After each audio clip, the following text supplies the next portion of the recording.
First ever factory outlet Mukunda jewelleries KBHP Somajiguda Suchitra Hanamkonda Kothapet Chandanagar Khammam. నమస్కారం అమ్మా. నమస్తే అమ్మా. అమ్మ, కొంతమంది మంగళవారం శుక్రవారం ఇలా ధూపం వేసుకుంటారు కదా ఇంట్లో. ధూపం ఎందుకు వేయాలమ్మా? వేస్తే ఎలాంటి లాభాలు ఉంటాయి? పాజిటివ్స్ ఏంటి, నెగిటివ్స్ ఏంటి? మనకి షోడశోపచార పూజా విధానంలో ధూపమాఘ్రాపయామి, సాక్షాత్ దీపం దర్శయామి అనే రెండు ఉన్నాయి. ధూపం తప్పనిసరిగా వేయడం అన్నది ముఖ్యమైనటువంటి అంశమే. అయితే ఆ ధూపం ఎట్లా వేస్తారు అన్న దాని మీదే అన్నీ ఆధారపడి ఉంటాయి. ఏదైనా సరే ఒకటి చాలా తక్కువగా ఉందనుకోండి, అందరికీ పంచిపెట్టాలంటే ఏం చేస్తాం మనం? కాస్త పదార్థమే ఉంది, అప్పుడు ఏం చేస్తాం? ఒక్క మామిడి పండే ఉందమ్మా, 10 మంది పంచుకోవాలి, ఏం చేస్తాం? రసం, అది ఆ రసాన్ని తీసి కొంచెం నీళ్ళల్లో కలిపి తలో కాస్త ఇస్తాం, మామిడి పండు జ్యూస్ అని. ఏదైనా సరే. లేదు, ఎక్కడో మనకి దేవుడి దగ్గరికి వెడితే ఇంత పటికి బెల్లం ఇచ్చారు, 10 మందికి ప్రసాదం పెట్టాలి, దాన్ని చాలా పవిత్రమైంది, అందరికీ అందించాలి. ఏం చేస్తాం? నీళ్లల్లో పటికి బెల్లం కలిపేసి అందరికీ తలో కాస్త తీర్థం ఇస్తే అందరికీ ప్రసాదం అందిపోతుంది. అంటే ఘన పదార్థం కన్నా వితరణకి అన్ని వైపులకి వ్యాపించటానికి జలానికి ఎక్కువ అవకాశం ఉంది. అంతకన్నా ఎక్కువ కావాలనుకో గాలికి ఉంది. అందువల్ల గాలిలో గనక మనం దేన్నన్నా పంపించినట్టయితే ఎక్కువ మందికి దాని తాలూకు అనుభూతి దొరుకుతుంది. పంచదారను అందించలేం, కానీ కొన్నింటైతే గాలిలో చేయగలం కదా, పరిమళాలు మొదలైనటువంటివి. అటువంటి దానికి ఒక మంచి వాతావరణం కల్పించి, మనం చెప్పాలంటే యాంబియన్స్ అంటూ ఉంటారు ఆంగ్లంలో, అలాంటిది ఒక మంచి యాంబియన్స్ కావాలి అంటే, ప్రశాంతంగా మనసు ఉండాలి అంటే మంచి పరిమళం ఉండాలి, మంచి వాసన ఉండాలి. అలాంటి మంచి వాసన ఉండడానికి తగినట్టుగా ఎలా ఉంటుంది? సెంట్లు అవి అయితే కెమికల్సే కానీ అవి ఎంతసేపు ఉంటాయో తెలియదు, అవి చాలా ఖరీదైనవి కూడా అయి ఉంటాయి. అందుకని దానికి సౌకర్యంగా ఉండేటటువంటిది, అందరికీ అందుబాటులో ఉండేటటువంటిగా చేసినటువంటిది ఏమిటంటే ధూపం వేయడం అని. ఈ ధూపానికి ఉపయోగించేటటువంటివన్నీ కూడా చాలా ఆరోగ్యాన్ని కలిగించేటటువంటివే ఉన్నాయి. అటువంటి వాటిల్లో ఒకప్పుడు ఇటువంటివన్నీ జాగ్రత్తగా పెట్టి, అంటే ఆరోగ్యానికి పనికొచ్చేవి ఏవైతే ఉన్నాయో వాటిని చక్కగా ఒక మంచి పొడున్లాగా తయారు చేసి, బాగా కణకణ మండుతున్నటువంటి నిప్పులు తెచ్చి దాంట్లో వేస్తే పొగ వచ్చి ఇల్లంతా వ్యాపించేది. మనం దేవుడి దగ్గర అనుకుంటాం పెడతాం, కానీ ఆ పొగ ఎక్కడికి వెడుతోంది? ఇల్లు మొత్తం పెడుతోంది. ఇల్లు మొత్తం అంతా కూడా దేవుడి యొక్క అనుగ్రహం ఇంట్లో ఉన్న మూలమూలలకి మూలమూలలకి మూలమూలలకి వెళ్ళింది.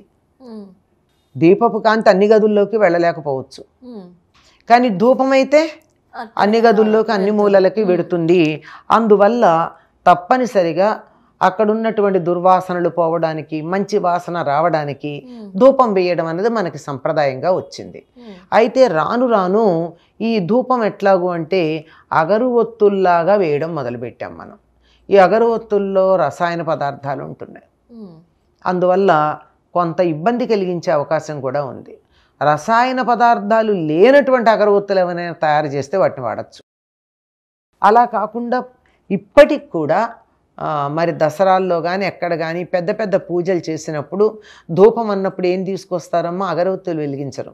అంటే మామూలుగా ఉంటాయి, ఇప్పుడు ఆధునిక కాలంలో అందరూ వాడుతున్నారు కనుక పెడుతున్నాం, కానీ తప్పనిసరిగా ధూపమాఘ్రాపయామి అనగానే నిప్పులు తెచ్చి దాని మీద సాంబ్రాణి, పాలమడ్డి, ఇంకా ఉన్నాయి చాలా పదార్థాలు, అలాంటివన్నీ కలిపి అగరు, ప్రధానంగా అగరు వేస్తారు. ఇలాంటివన్నీ వేసి మంచి ఘుమలాడేటటువంటి వాసన వచ్చేట్టు చేస్తారు. అందులో మంచి గంధం ఉంటుంది, వట్టివేళ్ళు ఉంటాయి, ఇంకా చాలా ఉంటాయి, చాలా పదార్థాలు ఉంటాయి. వీటన్నిటినీ కలిపి చేసినటువంటి ఆ పొడి దాని మీద చల్లంగానే గుప్పున పొగ వచ్చి అన్ని వైపులకి వ్యాపిస్తుంది. ఈ అన్ని వైపులకి ఎప్పుడైతే ఇలా వ్యాపించిందో వాతావరణం అంతా శుద్ధి అవుతుంది. ఈ వాతావరణంలో శుద్ధి అవడం అన్నది 2 రకాలుగా జరుగుతుంది. ఒకటి, బయట కనపడేటటువంటి దుర్వాసనలు పోవడం, దోమలు, చీమలు, నుసములు లాంటి, చీమలు చెప్పలేం కానీ దోమలు, నుసములు లాంటి మన ఇబ్బంది కలిగించేటటువంటి ఆ క్రిములు లాంటివన్నీ కూడా పక్కకి వెళ్ళిపోవడం, ఇది జరగడంతో పాటు మీరు ఇందాక ఒక పదం వాడారు, ప్రశ్న వేసేటప్పుడు నెగిటివ్ ఎనర్జీ అని. ఆ నెగిటివ్ ఎనర్జీ లాంటిది ఏవైనా ఉంటే కూడా ఈ వాసనలకు దూరంగా వెళ్ళిపోతాయి. అందువల్ల వాతావరణం బాగుంటుంది. కనుక ఎవరైనా ధ్యానం చేసుకోవాలి అనుకున్నప్పుడు, అంటే మహర్షుల స్థాయికి వెళ్ళిన వాళ్ళం కాదు కదా మనమంతా, సామాన్యులం.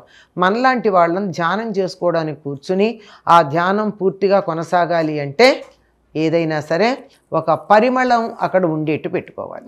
ఇప్పుడు మనం ఈ ధూపం వెయ్యలేం గనక, ఈ నిప్పుల మీద వెయ్యలేం గనక ఒక అగరబత్తి లాంటిది కొంచెం దూరంగా పెట్టుకోవడం మంచిదమ్మా. అయితే జనరల్గా అమ్మ బాలింతలకు కూడా జుట్టు పెడతారు అని అంటారు కదా, అది ఇది ఒకటేనా అమ్మ? అదే, అందులో ఒట్టి సాంబ్రాణే వేస్తారు, అన్నీ వెయ్యరు. బాలింతలకు వేసేటటువంటిది సాంబ్రాణి పాలమడ్డి అని ఒకటి వేస్తారు, అదేమిటో తెలియదు కానీ అది వేసినట్టయితే సాంబ్రాణికి ఉన్న లక్షణం ఏమిటంటే ఎక్కడెక్కడ తడి ఉన్నా గ్రహిస్తుంది అది. బాలింతలకు ఎందుకు వేస్తారంటే వాళ్ళకి తలంటి పోసినప్పుడు తలలో అడుగున తడి ఉంటే ఆ తడికి జలుబు చేస్తుంది కనుక. ఇంకా చిన్నపిల్లలు అనుకో, చిన్నపిల్లలకి వాళ్ళకి చాలా మంచి ఒళ్ళు చేస్తుంటారు వాళ్ళు, అలా తొనలుగా ఉంటుంది ఒళ్ళు. మధ్య మధ్యలో ఇలా 2 కండరాల మధ్య ఖాళీగా ఉండి అందులో తడి మిగిలిపోయే ప్రమాదం ఉంది. వేడి నీళ్లు పోస్తాం, వేడి నీళ్లు పోసేటప్పటికల్లా చెమటలు కూడా పడతాయి తుడిచాక. మరి ఆ చెమటలు పట్టిన తడికి పిల్లలకి జలుబు చేయొచ్చు కదా. అందుకని జలుబు చేయకుండా ఉండడానికి సాంబ్రాణి ధూపం వేస్తాం బాలింతరాలకు కానీ చంటి పిల్లలకు కానీ. ఈ వేయడంలో కూడా ఒకటి, అందులో సాంబ్రాణి వేయడంలో ఉద్దేశం ఏమిటంటే తడిపోతుంది, ఎట్లాగో వాతావరణంలో ఉన్న నెగిటివిటీ పోతుంది. ఏవైనా ప్రతికూల స్పందనలు లాంటివి ఉంటే అవి పోతాయి, సానుకూల ప్రతిస్పందనలు అక్కడ మనకు వస్తాయి. ధన్యవాదాలమ్మా.